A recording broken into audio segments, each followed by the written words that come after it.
140 hours of recorded footage. Even now, it's difficult to fully grasp why anyone, especially someone with immense power and visibility, would ever document themselves engaging in behavior like this. And yet, that decision may ultimately become the most damaging evidence of all.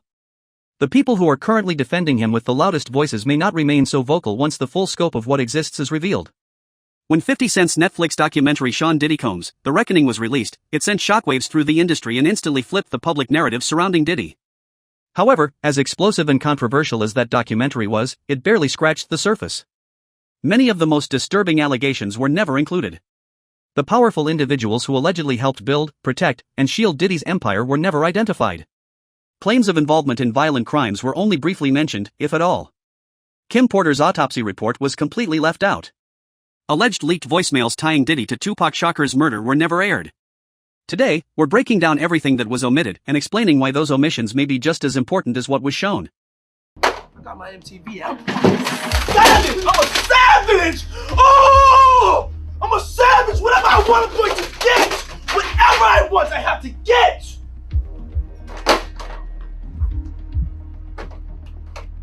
On December 27, 1999, Diddy and Jennifer Lopez were reportedly celebrating at Club New York in Times Square when a confrontation suddenly erupted. Witness accounts claimed the incident involved a man named Matthew Scar Allen. According to multiple statements, Allen, or someone in his group, allegedly threw a stack of money directly into Combs' face. What followed, witnesses say, escalated almost immediately. Diddy allegedly reacted with rage, and amid the chaos inside the club, he reportedly pulled out a firearm. During the commotion, a woman named Nada Rubin was shot in the face, suffering catastrophic and permanent injuries that would alter her life forever. Charges and allegations against me are 100% false, and I feel confident that in the next couple of days that I'll be vindicated, everything will be alright. Words of confidence from rap star Sean Puffy Combs, made after he posted $100,000 bail on 3 counts of weapons charges. Combs' latest run-in with the law started at Times Square's Club New York, just after 2 o'clock Monday morning. Based on an eyewitness account, prosecutors say Combs, partying with girlfriend and actress Jennifer Lopez, got into an argument with someone. That person reportedly then threw a stack of money in Combs' face. Prosecutors then say one of Combs' associates, 19-year-old Jamal Barrow, also known as the rapper Shine, opened fire, while Combs reportedly pulled out a pistol of his own. The fact that Mr. Combs has been arrested is because some person alleges that he had a gun. Combs and Lopez fled the club, speeding away in his chauffeured Jeep. 3 people inside the club were injured, 2 of them critically, including a young woman with a bullet lodged in her cheek. Police say a high-speed chase involving Combs, Lopez, and 2 of his men riding up front spanned 20 blocks up 8th Avenue, through at least 11 red lights. When the squad cars caught up, a gun was found near the front seat. What intensified suspicion even further was what allegedly happened next. Rather than staying at the scene or cooperating with law enforcement, reports claim Diddy fled. Police allegedly pursued him through the streets of Manhattan, during which he reportedly ran at least 11 stop signs while attempting to evade capture. The chase only ended once the NYPD managed to stop the vehicle. Authorities later stated that a stolen firearm was recovered from the car. Critics have long questioned whether this behavior is consistent with that of an innocent person, arguing that fleeing, panicking, and recklessly endangering others often signals fear of far more serious consequences. On Sunday evening, I went to Club New York, and under no circumstances whatsoever did I have anything to do with a shooting. I do not own a gun, nor did I possess a gun that night. I had nothing to do with a shooting in this club. I want to make this 100% clear. I had nothing to do with a shooting in this club. And I feel terrible that people were hurt that night. I'm positive in the next couple of days, due to the investigation, that the truth will come out. Thank you very much. Let me say this once. It is very frustrating that every time some person decides to make an accusation against Mr. Combs, that the press reports it as if it's true. It is a total lie. Mr. Combs went by himself in a limo with Miss Lopez, went to a club. He did not possess a gun. She did not possess a gun. Whatever happened at the club had nothing to do with him. There were shots fired.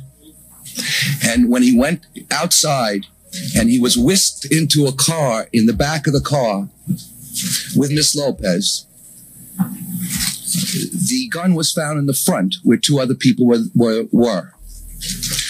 Now, the reason Miss Lopez was dismissed is because if you or I went into a car and sat in the back seat and a gun was found in the front, our cases would be dismissed. The reason Mr. Combs' case was not dismissed is a simple one, because every time someone lies, you all take it as true. Diddy's legal team categorically denied any involvement in the shooting. They insisted he was not responsible and argued that it was merely coincidence that the vehicle contained a stolen gun. However, more than a dozen witnesses inside the club, including the victim herself, reportedly identified Diddy as being directly involved. Nada Rubin still has the bullet lodged in her face to this day. Over the years, she has spoken publicly about the trauma she endured and has consistently maintained her account of what happened that night. No doubt in my mind who shot me. You have said since really right after the shooting that it was P. Diddy who shot you. I was standing by the front door. I watched the entire thing out. I had no reason to believe that it would escalate to a shooting. It was just male machismo and bravado at first. A lot of pushing and shoving, raised voices, hands. But then I saw them reach in their waist and draw from their hip. And I knew. I instantly turned to my friends and told them, be careful, watch out. And when I turned back, I know, and I've said over and over, I've heard the voice of God said, you are about to be hit. Calm down. And as I said no, I looked straight forward ahead and I watched the muzzle flash from both of their guns and I felt the impact to my face instantly. J-Lo testified at the grand jury, as did many other people. It needs to be reopened because if that is in fact the case, she carried the gun in and she lied. As if the shooting allegations weren't serious enough, further claims soon emerged suggesting that Diddy attempted to deflect blame. According to multiple reports, he allegedly offered his driver $100,000 to take responsibility for the weapon. Ultimately, rapper Shine Barrow was charged and convicted in connection with the incident, serving nearly a decade in prison. Shine has repeatedly stated that he was framed and that Diddy used his wealth and influence to avoid accountability. Observers point out that this pattern, powerful figures escaping consequences while others take the fall, is not unfamiliar in elite circles. Diddy, Jennifer Lopez, Jay-Z, and Beyoncé have all faced legal scrutiny at various points, often with physical evidence present, yet historically avoided indictment until now. Jennifer knew nothing, had nothing really to do with any shooting. She certainly had nothing to do with any gun. And we were confident that if they did do the kind of investigation they did, that would be the end of it. And Diddy wasn't the only high-profile figure allegedly linked to violent incidents during that era. In fact, just weeks before the Club New York shooting, another major hip-hop figure was accused of attempted murder. That individual was Jay-Z. A top rap star is busted. Jay-Z turned himself in tonight and the cops started working on his rap sheet, accusing him of a stabbing at a trendy party. Kimberly Richardson is at Midtown South right now. Kimberly. Well, Rosanna, just a few hours ago, police here at Midtown South arrested Sean Carter, better known as Jay-Z. The rap star voluntarily turned himself in here at the precinct earlier this evening. Now, Carter is being held here in connection with that stabbing fight that erupted at the Kit Kat Club last night. But just a few moments ago, Carter's attorney had this to say. He's not involved in this, period. He was at the club? That's my only comment. He wasn't involved in this. So it was someone else that did the stabbing and the hitting? I didn't say that. I said he was not involved in it. Now, Slovis goes on to say that at no time was Jay-Z hiding from the police, that they were in touch with cops all day and that they're trying to resolve this. Critics have since pointed to inconsistencies in Jay-Z's actions, questioning why someone would turn themselves in if they truly had nothing to hide. According to police reports, on December 1, 1999, record executive Lanson Rivera was attending a release party at Manhattan's Kit Kat Club for Q-Tip's solo album Amplified. Witnesses stated that Jay-Z confronted Rivera over the alleged leak of his album Volume 3, Life and Times of S. Carter. Reports claim Jay-Z stabbed Rivera multiple times, once in the stomach and once in the back, with a 5-inch blade before fleeing the scene. Faults, I'm not a perfect person. Rap star Jay-Z spoke with Fox 5 exclusively just a few weeks ago during a photo shoot for the cover of January's issue of Source magazine. I don't want people to think that it's just everything is bounce, or can I get a hard knock life? You know what I mean? I have my dark days also, you know. Detectives in Midtown say that last night allegedly was one of his darkest. Cops say the hip-hop star was fingered in a stabbing inside a packed nightclub. Just about 11:30 last night when rap star Jay-Z, surrounded by his usual entourage, strolled into the Kit Kat Club here on West 43rd Street. Once inside, he had a confrontation with record producer Lance Rivera. Cops say the argument heated up during a party celebrating a new release by rapper Q-Tip. Jay-Z and his crew surrounded the 33-year-old Rivera and his 29-year-old brother Corey. Witnesses say that Jay-Z allegedly plunged a knife into Rivera's stomach and smashed a bottle over his brother's head before running out of the club. I'd like to talk to you about what happened here last night. Delgado knows all too well, and he still sports the scar to prove it. Accidentally, I was pushed into Jay-Z, where he turned around and just hit me with a bottle over the head. And his whole entourage, I mean, about 30 guys, proceeded to, jump me, hit me with tables and so forth and so on. Delgado never reported the assault to cops until today. Now he's sorry. He's just a punk, man, and it did not surprise me when I heard it this morning. I was like, wow, another one. Had I stepped up in '98 when he did this to me, wouldn't have gone through what he went through last night. Yeah, he does have to serve some time. Despite the severity of the allegations, Jay-Z ultimately faced minimal consequences. Many observers note how quickly the incident faded from public attention, almost as if it never happened. Jay-Z himself has referenced the stabbing in interviews over the years, sometimes framing it as a turning point in his life rather than expressing clear remorse. He has stated that the experience taught him to move differently, to be more careful. Critics argue that these reflections sound less like regret and more like an acknowledgement that discretion, not innocence, was the real lesson learned.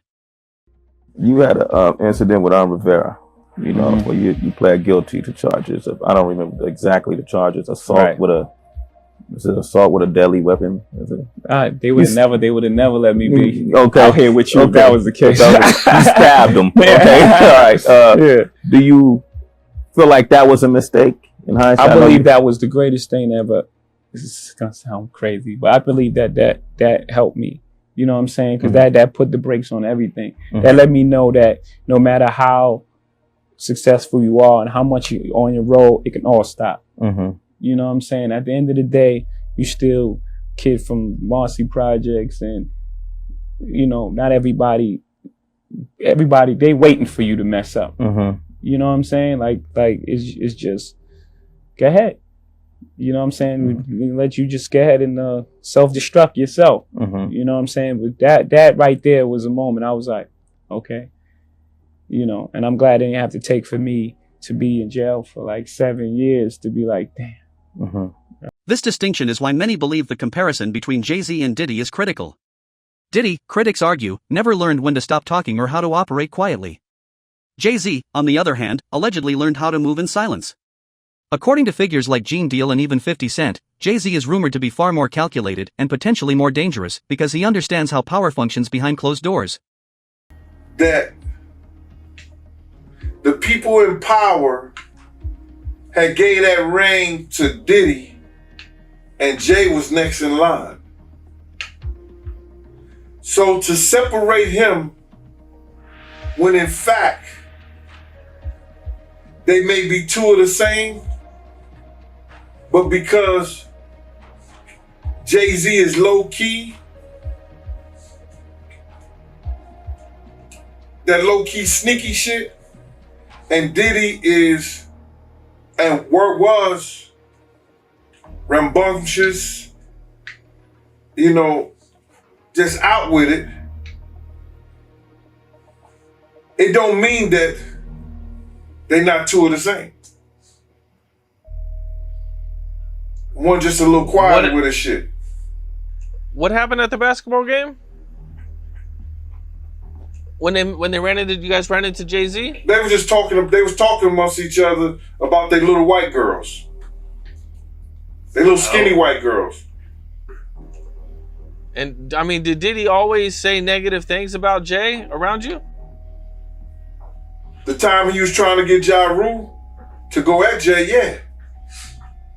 Jay-Z was just one of several influential music executives connected to Diddy throughout the years. The two operated within overlapping circles of wealth and influence. While Diddy was often the visible face of excess and dominance, Jay-Z was allegedly working behind the scenes, quietly consolidating power.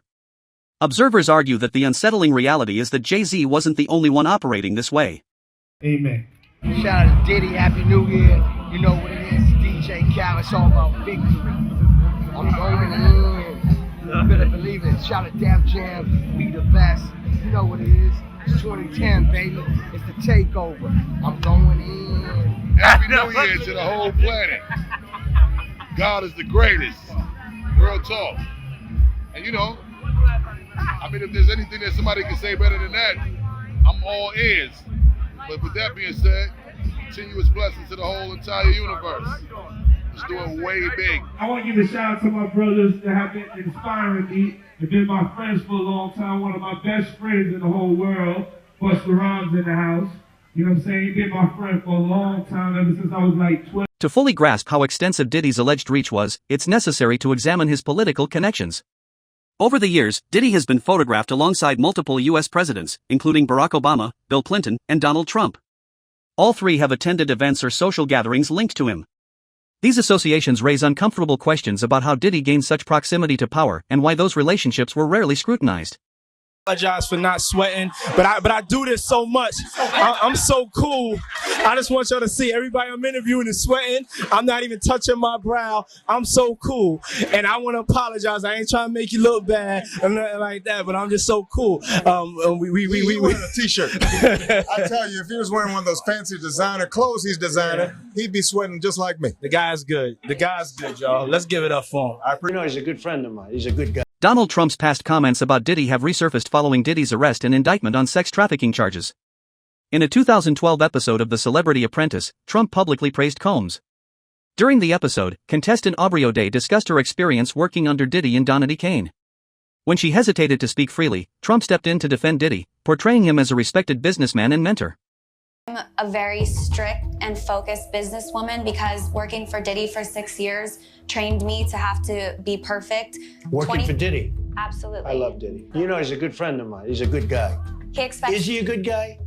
I don't want to answer that question. Oh, wow. I think he's a good guy. I'm going to stick up. Trump and Melania have also been photographed with Diddy at multiple high-profile events over the years. In a 2015 interview with The Washington Post, Diddy referred to Trump as a friend and praised his work ethic during Trump's presidential campaign. Meanwhile, footage from inside Diddy's parties has surfaced showing celebrities such as Usher, Kevin Hart, and even a very young Justin Bieber present at gatherings surrounded by sex workers. When this footage first leaked, Kevin Hart reportedly expressed concern, and many believe he had good reason, given what appears visible in the background of those videos. You know, just me and the lady. This is my scene. I'm used to this type of thing. You know, doing what I do best. Oh, shit! Oh, did the camera catch that? Got the camera!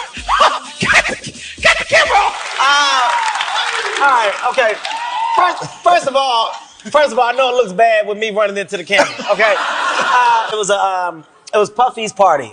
He's called me, said, Kev, can you host a party with me? I said, yeah, dude, I said I'd do it. He said, look, we creating this little sexy scene in the bathroom. I said, oh, that's gonna be hot. I'm promoting the party. I'm like, yeah, man, this is a nice event. You see, we up here in the tub. First of all, if somebody's hair is on fire, it's a panic. Yo, your hair. It should be crazy. This is all I heard. I heard, yo, your hair's on fire. I turned around, I saw it, I was like, Don't sit on the bed at night, no homo, no, just don't get close to the bed. Don't get close, but it's just like, yo, we want to thank you for hosting the thing, man. It's been a pleasure. You didn't have to do it, and you did it. No, I definitely didn't have to do it. I definitely didn't have to. First and foremost, I'm not getting in the bed. You know, shout out to him and what he did. I'm just gonna, if we can, let's just put the camera a little this way, just so we're not, I don't want my shot to even, like, I don't want it to come close to the bed at all. Brother right here from day one, we used to wake up and, pause, but like, check this out. Back in the days when he was like 10 and I was a little bit older, his older brother, we used to fight over the Frosted Flakes, you know what I'm saying, before pause was invented, you know what I'm saying, but it's my brother for real. We used to actually wrestle off of the Frosted Flakes because he used to always get up early with me. Now he's one of the richest stars in the world. And Yo, what the fuck did Puff just say? Nobody's gonna acknowledge this but me. Puff just said we used to wrestle over the Frosted. As more layers are exposed, the picture grows increasingly disturbing. Diddy wasn't exactly hiding his behavior. He appeared on national television making comments about locking women up, while videos circulated showing women who appeared heavily intoxicated or incapacitated. Critics now question how no one intervened sooner. How could a man accused of shooting a woman in the face openly boast about control, domination, and extreme parties without triggering serious investigation? Way back. But check this out. When was that, by the way? We'll get to that later. All right. Okay. Now, we need alcohols. Right. Alcohols. Right. Not just one alcohol. Alcohols. Right. Just different Plurals. blends. You need the Blends. ladies, you need the booze. You need some water. For watering plants? No. No, I don't know if guys have noticed this. Like, a lot of ladies drink water at parties. They just, so you have, if you don't have what they need, they're gonna leave. Right. Gotta keep them there. Right. You need locks on the doors. Okay, this is sounding kind of dangerous now. It's a little kinky, but rock with me. But just check it out. You need a lot of heat. A lot of heat. Yeah. Heat. You mean that physically the place has to be hot? You don't have no air conditioning. No air conditioning. No. Why is that? Heat affects the alcohol, and it also affects, like, everybody gets a little bit more comfortable and loose. Builds up a nice little sweat. That just sounds disgusting. What are you doing? Depends on the way you look at it. Depends. Oh, people start getting gets kind of sexy. Is that what you're saying? Yeah, you sexy. New word for you. Yeah. No, I wasn't saying. No, it was a new Sean, party. You're in my house now. You see? So the hottest ticket around. They won't even give me a permit for the parties, man. They don't want me to throw the parties no more. But we ain't gonna stop. We gonna keep on having fun, bringing people together from all walks of life. You're gonna hear about my parties. They're gonna be shutting them down. They're gonna probably be arresting me, doing all types of crazy things just because we wanna have a good time. Whenever you bring up a different element into people's environment, things that broaden people's horizon, people get intimidated. There's a lot of people out there that feel intimidated by it. It ain't nothing but breaking down racial barriers, breaking down generation barriers. People from all walks of life. Ron Perlman talking to Jay-Z, Jay-Z talking to, you know what I'm saying? It just goes on and on. It's just like people from all walks of life connecting and getting together. Yeah. Your parties are the hottest ticket in town. People dying to get into your party. How does that make you feel? I mean, it's cool. It doesn't make me feel any way special. It doesn't make me feel like a bigger person. It just makes me feel like I know how to. While these allegations surrounded Diddy's public persona, his private life was reportedly just as volatile. He was accused of cheating on Kim Porter with Cassie and of physically abusing both women. Gene Deal, Diddy's former security guard, has stated repeatedly that Diddy assaulted Kim Porter, leaving visible bruises. Then, in November 2018, Kim Porter died unexpectedly in her sleep at the age of just 47. Just really started breaking down, the exterior of any shell that I put up. From the top of the year, I was going through a real dark time, and I was really depressed. And I don't know why. I don't know. I just could have been because I was getting older and I didn't know. I just was I just went through a dark time. And she would come over and make sure. In the way of that. But, honestly, anybody that's lost a mother, lost a soulmate, it takes time. It takes time. I don't, they say time heals all wounds. When it comes to your mother or mothers, I don't think that's the case. I think we have the strongest beings. If it comes to a category of who's the strongest beings on the face of the earth, it would have to be black mothers. I don't think anybody can ever understand how hard it is to be, to be a black mother. Whew. Man, God bless Diddy, man. Tears are how our heart speaks when our lips can't describe how much. The Los Angeles County Department of Medical Examiner coroner later released Kim Porter's autopsy report, but many believe it raised more questions than it answered. According to the findings, Kim was reportedly in good health shortly before her death. Within 10 days, she was gone. The speed and circumstances of her passing have fueled ongoing speculation and controversy. Called Case Lawn at the LA County Department of Medical Examiner coroner to report this apparent natural death. It was reported that the decedent was found unresponsive bed by family members. That's how it's written. 911 was dialed and death was determined at the scene. There was no known medical history other than recent cold flu-like symptoms for the past few days. An in-house physician prescribed antibiotics and IV fluids. There was no known history of drugs or alcohol use. PMD Michael Fardam. And then up here it says Farzam. So I don't know if that's her doctor. that came to her home. I'm not sure. I was assigned this field call by Lieutenant Smith on the 15th of November 2018 at approximately 13:16 hours. I arrived on scene at approximately 14:10 hours and departed from the scene at approximately 16:33 hours. Foul play is not. Gene Deal has continued to allege that Diddy abused Kim Porter and used her as leverage within his inner circle. According to his statements, Diddy allegedly pressured Kim into situations with other men and became violent when she refused. When these claims are viewed alongside the timing of her death and the broader pattern of allegations surrounding Diddy, they continue to generate intense public scrutiny and leave a growing number of questions unanswered. That smothering her with the pillows and all that, like he playing with her. I know she was tired. Yeah, he also told Rolling Stone that Diddy, he's a jealous person that don't know what love is. He knows that, bruh. Kim couldn't have nobody, bruh. Kim couldn't have nobody. You understand what I'm saying, bruh? Diddy could do whatever, Puff could do whatever he wanted to do, Brother Love could do whoever he wanted to be.